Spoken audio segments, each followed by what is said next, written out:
First, offense variable 19 provides only 10 points for interference with the administration of justice. As such, the guidelines do not adequately account for the numerous ways in which the defendant interfered in this case. At the outset of the police investigation, the defendant told police that he did not see Zion Foster for months, even though the evidence clearly showed that on January 4th, 2022, the defendant picked up Zion Foster from her home and brought her to his home. He even went so far as to tell police that Ms. Foster had a habit of running away because he had a poor relationship with her mother. While the defendant was incarcerated for lying to a peace officer, he used a prohibited cell phone to communicate with the mother of his children and ask her to do legal research on his behalf. He wanted to know whether someone could be charged with murder if the body was never found. While incarcerated, he used other inmates' phone accounts and advised his girlfriend not to show up to court proceedings. The defendant reset his phone to wipe it clean and hide his crimes. He advised police Ms. Foster died as a result of a marijuana overdose. Later, he told police that the victim died because of an LSD overdose. Finally, he returned to his original story that Zion Foster died as the result of a marijuana overdose. For all these reasons, this court finds that OV-19 does not adequately address the particular facts in this case.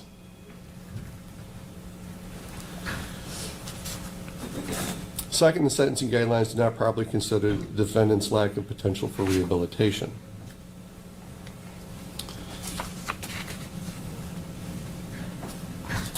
In addition to his pervasive prevarications, he remains largely unable to accept responsibility for his undisputedly established behavior. When the drafter was asked, a drafter of the pre-sentence investigation report was asked whether there was any statement he'd like to have noted in his report, he said, "I didn't murder her, but the jury found me guilty." While I'm not surprised that the defendant continues to deny his role in the victim's death,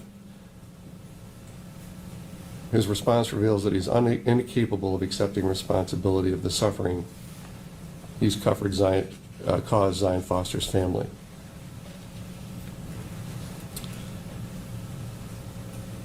He's barely acknowledged that he should have called 911. He's not really acknowledged that he should have not have put Zion Foster's body in a dumpster. And he's really not acknowledged that he should not have deceived law enforcement. His internet searches do not reflect concern for Zion Foster. Instead, they reflect that he was only attempting to learn ways to avoid taking responsibility. This case was not the act of an impetuous 16-year-old who was influenced by a group of his peers. He acted alone. Defendant's cold indifference and self-absorbed conduct leading up to Zion Foster's death through today made it clear that he's unlikely that he can be rehabilitated. Third, the relationship between the victim and the aggressor provides a reason to exceed the sentencing guidelines.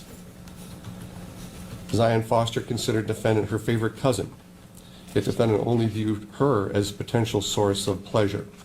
He took advantage of her young age and naivete. Then after she became a liability, he disposed of her in a heartless manner.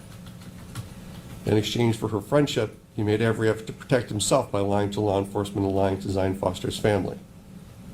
He did not call 911 for his beloved cousin, who he insists he did not murder. Instead, after it was clear that his lies were not leading law enforcement away from him, he called a lawyer and spoke to police, which he later regretted, to minimize his exposure to prison time. The victim in this case was not a rival. She was not someone who threatened him. She was not someone who provoked him.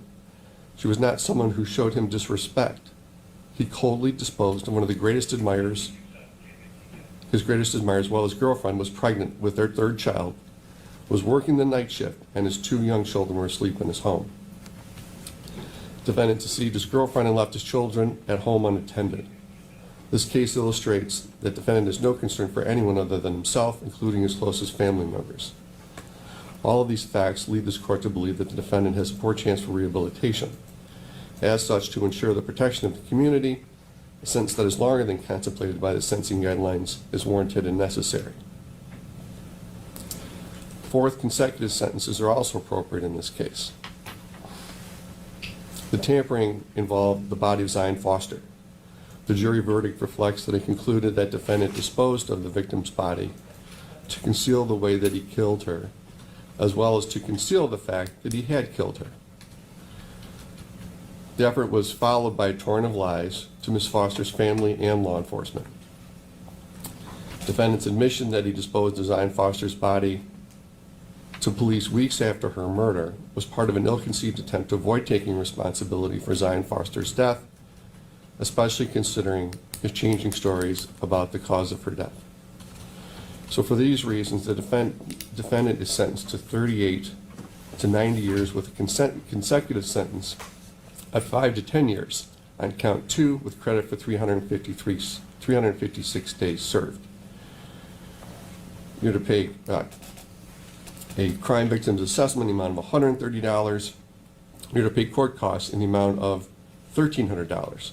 The State Court Administrator's Office has determined that $1,300 is the average cost of this court of a case that proceeds through it, and it covers salaries and benefits for court personnel, goods and services necessary for the operation of the court, and necessary expenses for the operation and maintenance of court buildings and facilities.